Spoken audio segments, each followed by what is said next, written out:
This is The Listening Tube. Hello, and welcome to the next edition of The Listening Tube. I'm your host, Bob Woodley. This week, we'll take a look at an internet scam that never gets to the point, a brief history of trade between the U.S. and China, and more of the ways China is the enemy of the world in what I'm going to call the China Edition, Part 2. Honestly, I could probably talk about China for a year, but I won't. We'll put the listening tube in reverse and back up to the decline of the Russian Empire. Plus, we'll have a question for your 10-word answer. But first, not the headlines. The New York Post reports the Associated Press is selling news stories. Apparently, the Associated Press has hired dozens of journalists to report solely on climate change. The hires come after climate change activists invested $8 million with the AP to bring the issue more exposure. The AP admits that the funders weren't just being generous, they had their own goals to achieve. The Associated Press defends their actions by saying that all reports will be labeled as the paid-for propaganda they are. Now, I'm not saying we shouldn't be made aware of climate issues, as they affect all of us. And this isn't the first time the Associated Press has received funding from nonprofits to take a closer look at issues that may be important to the general public. But I think it's important for that same public to know that the news they're getting is paid for by some third party. By the way, the same article notes the Washington Post is planning to institute its own climate change bureau with about 20 reporters covering the beat. But for those of you who don't know, the Associated Press feeds news stories to radio stations, television stations, newspapers, and magazines around the world. I've worked at radio stations that subscribed to the AP service. Back when there was a big machine in the hallway that almost constantly printed out news as it happened. Hourly updates, brief descriptions of world news, breaking news. Reams of paper were printed weekly at media outlets around the world. I would imagine it's done digitally now. But those AP News Service machines used a lot of paper and made a lot of noise with their typewriter keys banging all the time. I love those machines. When I was in Guam, I was able to keep up to date with what was happening back home on the continent. As I recall, there were less than 10 of us working at the radio station there. A few DJs, an admin guy, an engineer, and station manager. We were privileged to have access to news from the rest of the world before most other people on the island. I experienced my first earthquake in Guam while I was playing a song on the radio. Luckily, it was on a tape and not a record. If it was on a record, that record player needle would have skipped around a bit. But even though I just survived my first earthquake, I was even more excited when the story about the earthquake came over the AP wire, about an hour or so later. I was like, I know, I'm right here. News was different in the 1980s. We had a lot more faith in it. Now, certain entities are taking advantage of the COVID-19 pandemic to change the way news is gathered. Of course, the pandemic did cause a lot of disruptions in our day-to-day lives, and many of us had to change the way we got our jobs done. That includes journalists. especially sports reporters, who historically have had access to the players in the locker room after the game. Those locker room privileges were suspended during the pandemic, And the National Hockey League and Major League Baseball have indicated that they will, at some point, allow reporters back into the locker room. But according to an article written by Tom Jones for Pointer, the National Basketball Association is considering not inviting reporters back into the locker room ever. Jones quotes NBA Commissioner Adam Silver when speaking to reporters during All-Star Weekend as saying, quote, "I also think it's a bit of an anachronism to have reporters in the actual room where players are dressing. To me, there are two issues. There's just the health and safety issues for the players and for all of you as well. Then there's also, I'm not sure if we're designing a system from scratch today, we would say come stand next to the players at their lockers as they're dressing, and that's the appropriate forum to interview them," unquote. Now, you might say, what's the big deal, Bob? Why can't they just ask them questions later? Well, of course, you can ask the questions later, but you might not get the same answer as you would have got in the locker room. The locker room is a very dynamic place. It can be melancholy after a loss or jubilant after a win. Emotions are still running high sometimes. Other times the players are relaxed or just plain tired. The locker room is where sports reporters and athletes get to know each other. Those relationships are just as important to the athlete as they are to the journalist. Plus, the athletes are a little bit more vulnerable in the locker room. I had the privilege of covering the Oakland A's for their first 7 home games when they played them in Las Vegas in 1996. I did radio reports for the games for CBS Radio, and I had locker room access. The first thing I noticed was the nice spread of food the players had at their disposal. A catered variety comparable to a Las Vegas buffet. But I was there to get the players' voices on tape. Literally, on cassette tape, not a digital recording like can be done today. The series began against the Toronto Blue Jays, and their center fielder was veteran Otis Nixon. I'd been a fan of Otis from his time with the Atlanta Braves, and he had just lost to the Blue Jays in the previous World Series. He'd had a pretty good day of hitting, as I recall, and I was interested in speaking with him. So I went into the visitors' locker room, and there he was, in the flesh, Otis Nixon. Now, when I say in the flesh, that's exactly what I mean. He was totally naked.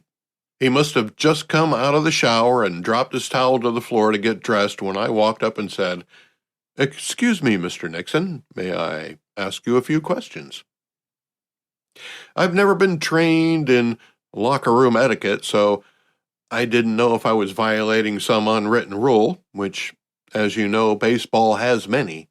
But I think he was okay with it because I had a tape recorder and not a camera. So I was able to talk to him about his outstanding performance during the game, all the while making sure I didn't look down. That's what you don't get when an athlete is at a podium after they've had time to reflect on what happened, or what you don't get when the team is told privately in the locker room what the talking points will be and how to answer the questions that will follow. I'm not the only one who values time in the locker room with the players. Even more qualified voices than mine chimed in, like the Washington Post's Michael Lee, who tweeted, "It's insulting and it's lazy. The best stories are mined in the locker room. Otherwise, you wind up with a lot of gossip, rumors, and distrust." I think my story demonstrates that perfectly. Sadly, though, Adam Silver and the National Basketball Association in general have learned and continue to learn how to control the narrative and stifle dissent. Keeping reporters out of locker rooms after games from here on out is just another step in controlling what the players say, how the association is perceived, and what message is sent.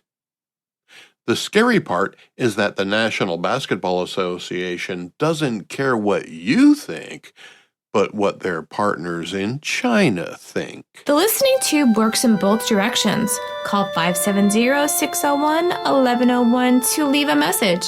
All messages are subject to airing and editing. You can call the listening tube 24 hours a day at area code 570-601-1101. Let's dissect an internet meme about a request for prayers, but then gives you specific instructions about how to send said prayers. And if you don't do it right, your prayer doesn't count. It starts off innocently enough with, "Please pray for me and my family as we deal with this difficult battle." Despite the incorrect grammar, anybody who is willing to pray for a stranger on the internet is, I'm sure, chomping at the bit to get started. It goes on, "I'm afraid I have some very personal reasons for this post. I'm sad to say it hits home," followed by a couple of what appear to be crying emojis. Well, you already established it's a personal family battle in your opening sentence, but go on. So the next sentence says, "It is in the most difficult moments of life you realize who your real family, friends, or people are that really have your back. People's true colors come out when the attention isn't on them." Okay, so now it sounds like your plea for prayers for you and your family has turned into the possibility that your family and friends have abandoned you in your time of need. After a profanity emoji, the meme goes on to say, "Unfortunately, some friends are going to press like, but not really read it because it takes time to read this statement, and when they see that it is long, they skip it." I would like to point out right here that the person who wrote this, the person who solicited prayers from you, still hasn't said why they need prayers. They have spent the entire meme up to this point making a case for you to not finish reading it, while they complain that you probably won't finish reading it, and that the reason you probably won't finish reading it is that it's too long. Here's where it starts a new paragraph and says, "Now, I look at those who take the time to read this post until the end. I think that I will discover that 5, maybe 6 will." So now you have to wonder if prayers are really what this post is looking for. I get the bad grammar there too. They still haven't got to the point, and it seems they already know what to expect regarding participation because they already anticipate a low rate, maybe 5 or 6. Finally, the writer gets to the point of why the prayers are needed, or at least you think so, when the next sentence starts with, "Cancer is very invasive and harmful. Even after the end of treatment, your body is struggling to restore the damage caused by radiation/chemotherapy. It is a very long process," and in parentheses, 100% true. So far, the meme has asked for prayers, said it's personal, questioned the loyalty of family and friends, and suggested they don't have the patience to read the entire story, which was obviously made too long on purpose and gave us a lesson about cancer, which most of us already knew. Then tried to make sure we were convinced by saying it was 100% true. Then, despite the fact that they initially solicited your prayers by saying it was personal and for them and their ignorant family, the meme goes on to say, "Please, in honor of a family member who died, it's still fighting cancer or even had cancer but beat it. Copy and paste, don't just share, on your page." So now the prayers aren't for the writer and his family, but for anyone. But the prayers aren't the important part. The important part is that you follow the instruction you've been given. Don't just share this, but copy and paste it onto your feed. The meme finishes by saying, "So I can find out who read it, please write 'done' so we can see together the power of unity." Then offers hugs for you and your family if you've been affected by cancer, which nearly everyone has. So this whole thing is a lie. It's not about the writer or a family member who has cancer. It's about seeing how many sheep they can get to slaughter. It leads you to believe that it wants prayers, but what it really wants is for you to follow the directions, i.e., don't share, cut and paste, write 'done' after you read to the end, and they make it laborious to read to the end because they never get to the point, and then what you find is a bait and switch. Then they claim that they want to know how many read to the end so we can see together the power of unity. The problem is, we're not seeing unity or any power at all. What we're seeing is who among us is willing to follow the directions, who among us is blindly empathetic. I don't know exactly what the end game here is, but I smell a rat. If you need someone to pray for the people who write these memes. Let's go back through the listening tube. It was in 1856 that Russia lost the Crimean War against a coalition of 4 powers, including France and the Ottoman Empire. This was a turning point in the history of the Russian Empire. They were depleted militarily and economically. Their influence over Europe was waning. It was this week in 1861 that Russian troops fired on a crowd in Warsaw protesting against Russian rule over Poland, killing 5 protesters. According to Wikipedia, the protesters were led by educated youth who were also forming covert resistance groups against Russian rule. Ironically, the protest was being held to also commemorate the anniversary of a battle the Polish army won against the Russian army back in 1831, 30 years earlier. In 1918, Germany, Austria, and Russia signed the Treaty of Brest-Litovsk, ending Russia's involvement in World War I and leading to the independence of Finland, Estonia, Latvia, Lithuania, and Poland. In 1940, members of the Soviet Politburo signed an order for the execution of 25,700 Polish intelligentsia, including 14,700 Polish POWs, known also as the Katyn Massacre. Those massacres were carried out in April and May by the Soviet Union's NKVD. Joseph Stalin is the Soviet premier. The Soviets were in Poland again following the Nazi raid of Poland on September 1st, 1939, starting World War II. The Germans came in from the east. The Soviets came in from the west. In 1944, during World War II, the Red Army begins the Uman-Batasani offensive in western Ukrainian Soviet Socialist Republic, today's Ukraine, during which the Russians drove Nazi forces out of the southwestern part of Ukraine. In 1953, Joseph Stalin suffers a stroke and collapses. He dies 4 days later. He'll be succeeded by Georgy Malenkov. In 1946, Winston Churchill uses the phrase Iron Curtain in his speech at Westminster College in Missouri. The Iron Curtain was a description of the Soviet Union and the border around it. It became the dividing line between the NATO and neutral countries in Western Europe and the countries of the Warsaw Pact, which included the Soviet Union and the satellite countries it controlled on its western flank. This division lasted until the fall of the Berlin Wall in 1989 and the subsequent dissolving of the Soviet Union in 1991.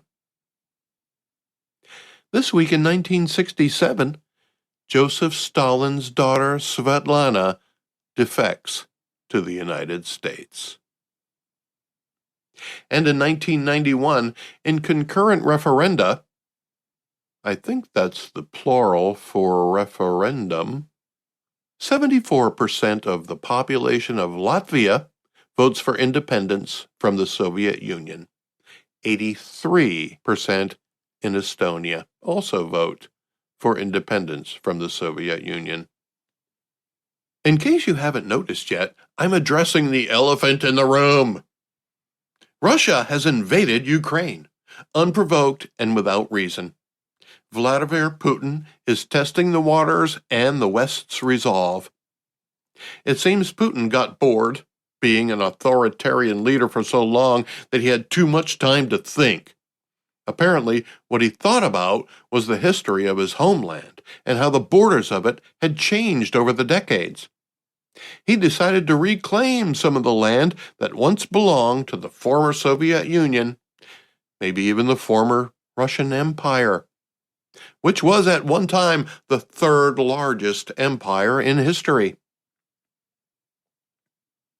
So in 2014, Russia takes control of Crimea, the place where the Russian Empire began to lose its luster in 1856. Check. Now let's take the rest of Ukraine, since it's the most valuable parcel of land in the area, and we already know how to win there because we just drove out the Nazis in World War II. Check. Well, update pending.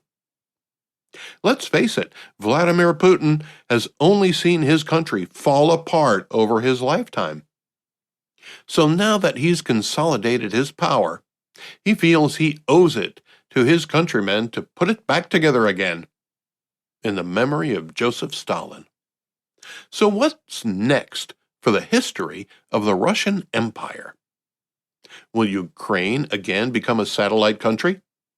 And will Putin want a larger cushion? Time will tell. But his problem is that any next step will almost have to involve a country that has become a part of NATO since the Iron Curtain came down in 1991. Will Putin's longing to rebuild the Russian Empire lead to another world war?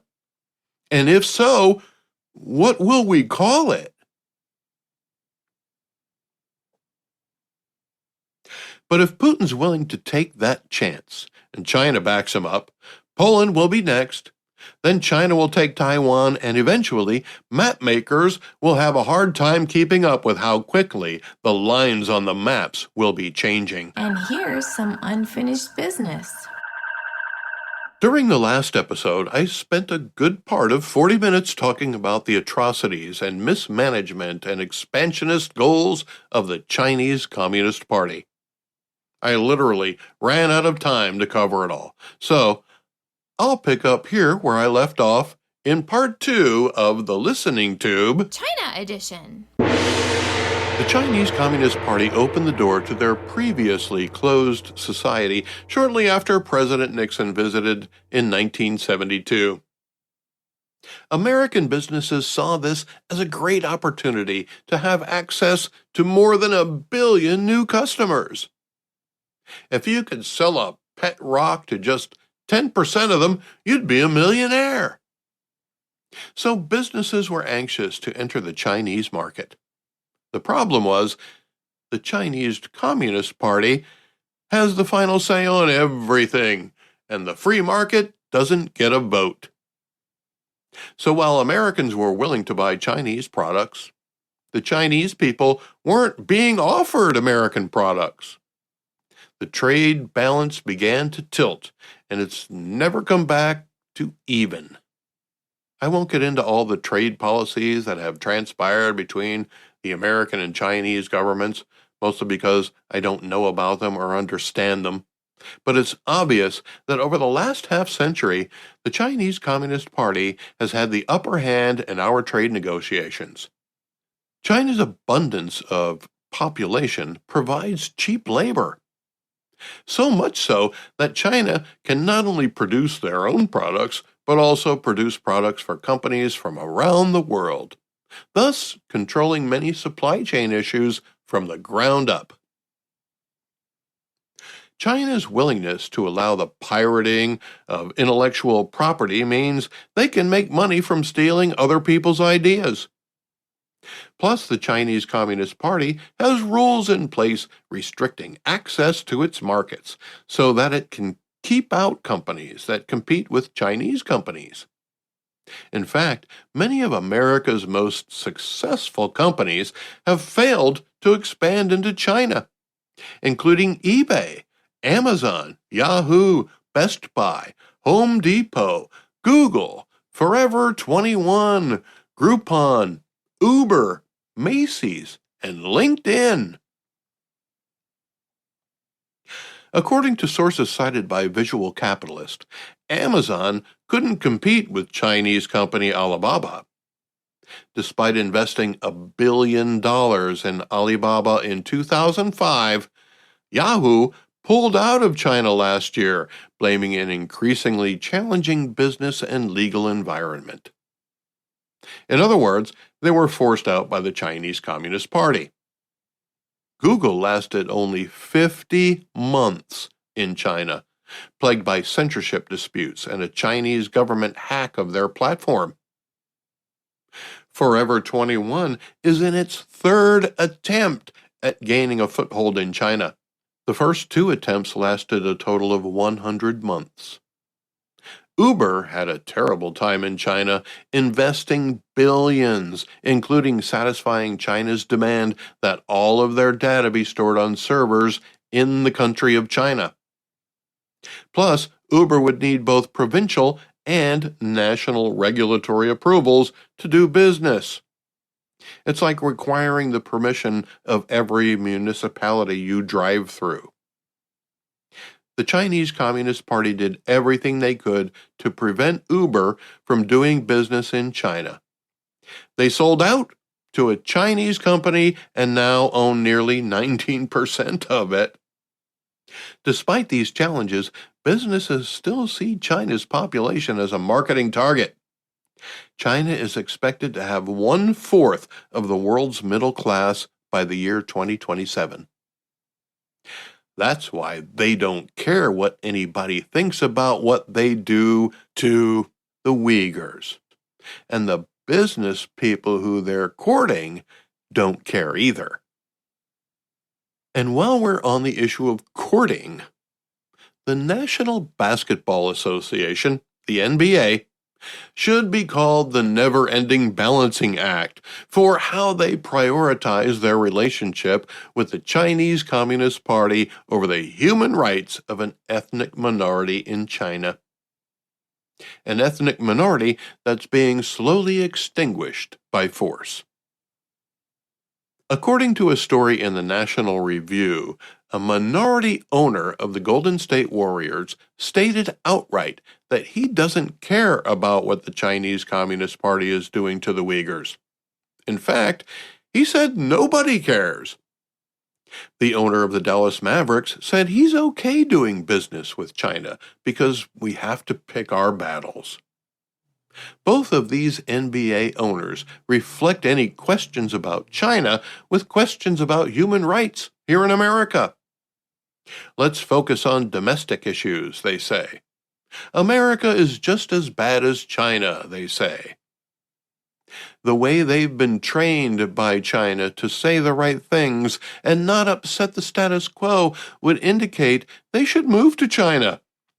They obviously have learned to succumb to the party, and the money they make is enough to live on, so why stay in the United States, where human rights are so out of control? The power of the Chinese Communist Party was clearly on display in 2019, when then Houston Rockets general manager Daryl Morey crossed them by supporting pro-democracy protesters in Hong Kong. According to an article by Jesse Yang of CNN Business, The NBA's China partners suspended all ties, halted all broadcasts, and the Chinese government said the NBA needed to show mutual respect. Mori deleted the statement, apologized. The NBA said his comments were regrettable. Really? Regrettable? For supporting democracy? Here's a kicker. NBA star LeBron James said Daryl Morey was misinformed and not educated for supporting democracy. Well, he's certainly educated now. Educated in the power of the Chinese Communist Party over what Americans in the United States of America say with their own mouths in a country that guarantees the right to free speech. Another country is dictating to our citizens what they can and cannot say. The NBA commissioner Adam Silver and star player LeBron James are okay with it. LeBron James has exposed himself as a huge hypocrite, pretending to be a champion of human rights, social justice, equality, equity, whatever words are fashionable, while ignoring the atrocities that are taking place in the country that makes his shoes. Why? Because China makes up about 10% of the NBA's revenue of $8 billion annually, and expect that level to increase to 20% by 2030. That's why Americans are being told to keep their mouths shut. And that's why Americans are doing it. China has more power than you might think. Want more proof? How about China's demands of censorship on American television and films? A story by Reuters revealed not only censoring, but also mistranslations of episodes of the television program Friends on Chinese television and streaming services, even after the unedited versions had already been seen in China through bootleg DVDs. As in the United States, the show has a huge following in China, so it's preposterous to expect that nobody in China would notice the changes. References to gay people were edited out, and dialogue was changed to remove talk about issues and subjects the Chinese Communist Party finds to be in contrast with its doctrine. Movies aren't immune either. Back to the Future is banned in China because it's about time travel. Ben-Hur is banned in China for spreading propaganda of superstitious beliefs, namely Christianity. Lara Croft, Tomb Raider, Cradle of Life, was banned because it portrayed the Chinese government in a bad light and suggested the country was controlled by secret societies. Sometimes you just have to change a few things. In the film Iron Man 2, the words Russia and Russian were left untranslated and sound was muffled. In the movie Bohemian Rhapsody, a minute of it was cut to eliminate drug use and men kissing other men. China is making the rules, and American companies and organizations are capitulating. Sure, Russia can invade the Ukraine and impose unwelcome constraints upon its people. Change the course of history outright. China doesn't work that way. The Chinese Communist Party imposes their will on us more subtly. For now, they have restrictions on what it takes to get a film released in China. How soon will it be until all films are made to be released in China? How soon will it be until the rules of the Chinese Communist Party are the rules that we must follow here in America? If that's the case, then we can look forward to being told to delete photographs from our phones, like the Finnish Olympian was when she shared photos of a water leak in her room at the Beijing Olympic Village. She shared photos of water puddles and exposed electrical equipment. She then shared a message she got telling her to delete the photos. She shot back at the Chinese authorities that they couldn't treat her the same as they treat Chinese citizens. Good for her. She shared not only a picture of water running out of the light fixtures in the ceiling, but also of Chinese workers cleaning up the mess. Fair and balanced sharing wasn't enough for the Chinese government. Well, I think I've opined enough about the Chinese Communist Party over the last 2 weeks, but I'm seriously thinking about a recurring segment for the program about outrageous things the Chinese government is up to. Surely there's plenty of material there. I'll have to get my voice lady to record an opening for it. Did you know that all the snow at the Beijing Winter Olympics was man-made? No offense, ladies. It's time for 10-word answer. Here's the question. Okay, here's the question you've all been waiting for. How do you view China? You can mean the people of China, the government, the environment, whatever. When you think of China, what do you think? Call area code 570-601-1101 and follow the prompts to leave your 10-word answer. You only get 10 words, so choose them wisely.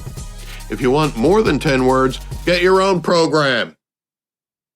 That number again, 570-601-1101 for your 10-word answer to the question, how do you view China?